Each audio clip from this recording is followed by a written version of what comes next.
Okay, so hello and welcome to another lecture. In this course, we will quickly explain you what exactly the string builder is, what the usage, the structure, and for what do we need this string builder exactly is.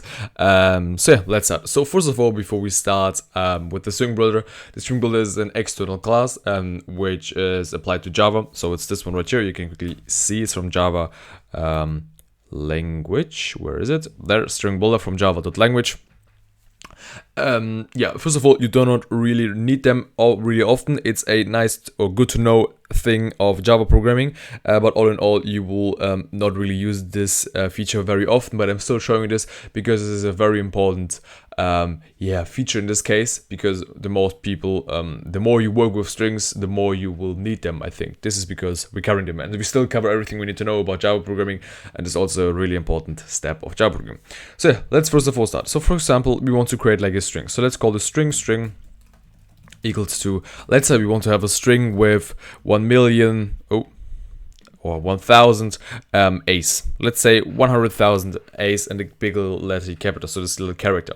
So of course we can do this right here. So we can count till 100,000 or 1 million till we have all the A's applied. But this is only really dumb and no one will do this, and this is just very inefficient for coding. So what we will do basically, we will start doing for int I equals to 0, so just really normal for each loop with 100,000.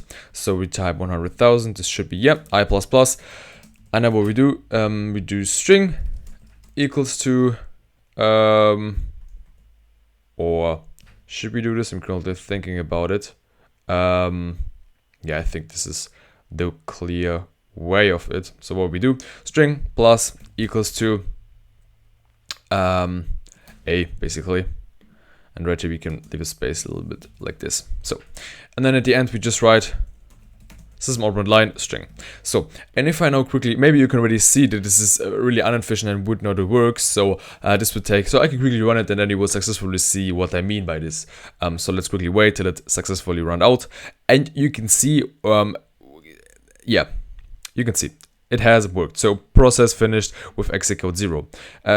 So let's make the number to like, so first of all, you have already seen it was a little bit laggy, so it didn't give the output instantly. It gives the output after, I think, 4 or 5 seconds, so it had a little bit of a delay. But if I now say 1 million or even 10 million or something like this, of course no one would do 1 million A's or so. But if you want to make a really high big data structure, you maybe need this. But you can still see, now I have 1 million characters, and you can see there's no process finish code exec0, so you can still see, as already this, stop main, so you can see the program is still running, and you can see I get no output because it's currently calculating all those values. But this is where the string builder gets to help us. So what we do, we can quickly create a little object of it. So we just type string builder, and then we can call it string builder, whatever we want, equals to new string builder. Right here, and then right here what we can easily do, we just write string builder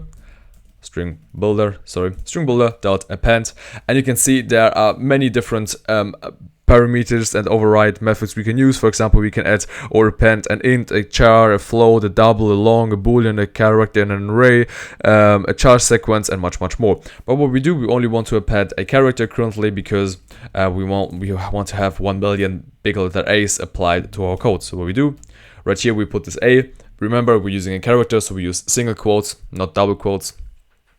And now what we do, we just quickly write at the end of the loop, string builder, no, string to string. No, it was not this one. It should be string builder to string, hopefully.